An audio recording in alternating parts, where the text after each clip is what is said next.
G'day, g'day. So, I'm pretty sure I'm back to where I left off when I deleted my modding folder. It only took me like 17 days to reinstall the mods I deleted. It took like, that was just pretty much going through lost save ESPs, and of course going through the time that I lost, the time that I was in with like Nexus history, modding sort of stuff. Anyway, I'm back, and I'm pretty sure I got all my shit back together. Now, my last story that I did, this is mainly for stories, was basically Skyrim's prequel, telling the story of how the Civil War came to be, the characters involving in it, all that sort of good stuff, right? Hopefully people enjoyed that one. Now, as that was a lot of effort put into that, man, a lot of effort. Now, what I was doing straight after that was starting the Civil War for the Empire. But also playing the side of the Stormcloaks, because I need to, if I'm doing a story, I've got to play both sides like they're aiming to win. I'm personally an Imperial, and I prefer that sort of the story, so that's what I do. But of course, the Stormcloaks are going to be fighting also to win Skyrim back from the Empire. So the idea of that was to do the campaign for Haragstag, which was to conquer it, and give some information on the Imperial characters involved in the story. But at the same time, down the mountain was the Stormcloaks gathering an ally for Whiterun, because Whiterun is the centerpiece of Skyrim, it's the heartland, and it's what you need to pretty much conquer all of Skyrim. Like how the Dominion wants to conquer Cyrodiil, because it's the heartland of all Tamriel. You can move your troops into it and go anywhere you want. So Whiterun's pretty much the centerpiece of Whiterun. You need it to win, because you can set up a base there and you can set troops in any direction.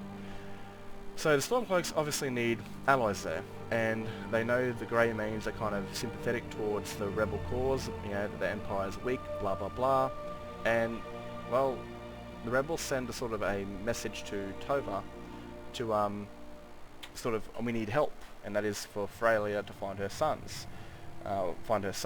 Now, of course, that being said, Freya already knows Tova, because, well, like I said in the prequel, they were best friends, and that's kind of where I wanted that to go. So basically Freya sends her a message, and this is how the Stormcloaks gain allies for Whiterun to basically, you know, if they are to win Whiterun, the Greymanes would run it for them. And this is where that goes. So the Stormcloaks will charge the Thalmor Fort and free Athelstein, Greymane. That is the whole point of this one.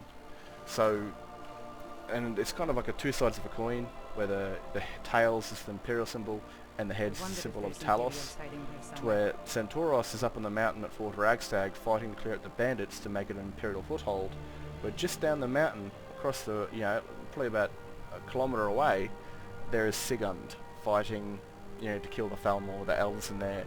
They're pretty much fighting at the same time, and like I want this like moment to where like Centauros stands on the edge of the fort and looks down, and so that island is the Thalmor prison. Sort of Sigund's kind of looking up going, what the hell? So that's the kind of thing that I'm going with that. I wanted to do a sort of Civil War story where both of them are in the same place at the same time, sort of like, you know, getting ready for the war. It's, you know, the war is about to really kick off. It's about to become a proper war. And they're both in the same area at the same time, and that's probably the only time they'll ever be close within a year, because fate will always shift them around. If Centauros is in the north, Sigund's in the east. If, you know, Sigund's in the east, Centauros is in the west. It's kind of, they're not meant to meet on the battlefield, because both of them are equals, and one of them could die, to where their fate is kind of needed much later on, when a certain young Dovahkiin is in need of allies. But that's kind of the story that will go with that. And now I'm just setting up the Stormcloak Raiders at the moment, and here they are. There's a few unique characters. Let's have a look at them. If you're into that sort of stuff, there's Harakan Battle Fury. She's burnt all over, man. Her entire body's burnt over. She's got into the muck of it. What is that happening for? She's a rather vicious berserker, so she'll use two weapons. Fix that up. We've got Angie. Now Angie, that's a favourite character. One of my favourite characters. I've done this story before on YouTube, voiced by her. She's the one living up in the mountain. It doesn't make much sense that she's living up in the mountain, hiding away when she killed Imperial soldiers that like killed her family, when Helgen was burnt to the ground.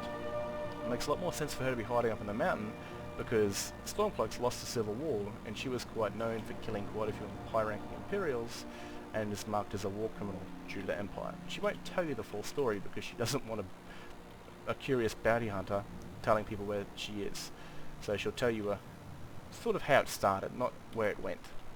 We've got some random Nords.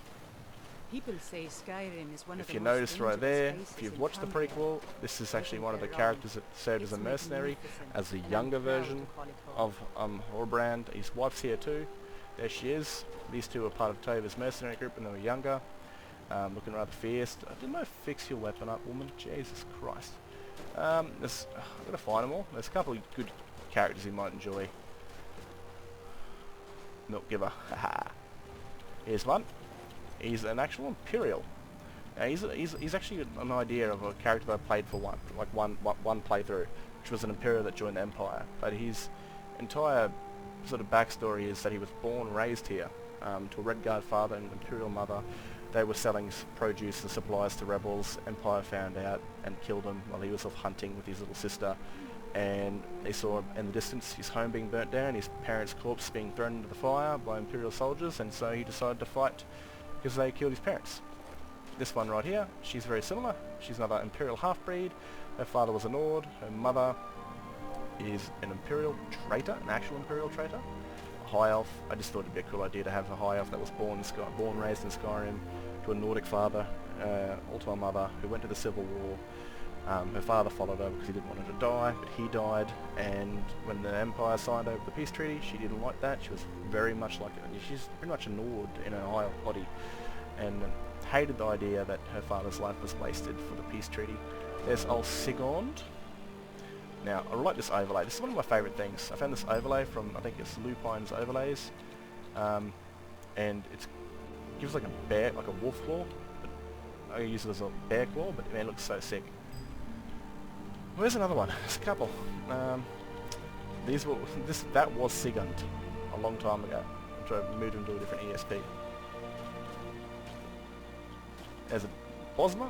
I had her assisted runaway from the Thelmore. Is there somewhere My god, set game hour 212. I can assist you? My goodness, mate. Let me know if there's anything else you need. Oh. So, yeah, she's basically a runaway. She was getting chased by Thelmore. She entered Skyrim, and you know, she was pretty much backed against the corner when they found her and about to die. A rebel squad came into nowhere and slaughtered the Thelmore, and to pay them back for saving her life, she joined the cause. That's not it. Where is she?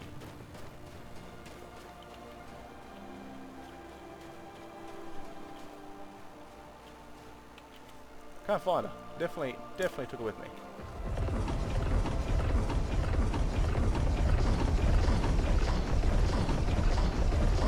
There she is.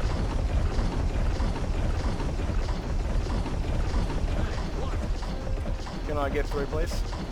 That's what I hate about this game. Alright, so here she is, the actual Imperial traitor. She was, I haven't modified her look just yet, but basically with her, and I'll put these in the stories, sort of little backgrounds of Tova talking about who they are. She was basically an Imperial that fought in the Imperial City and was saved by Ulfric's men during a battle, and she joined on to him to fight the Dominion. And when the Empire signed it over, she basically agreed with the Nords, wasn't too happy, and left with them.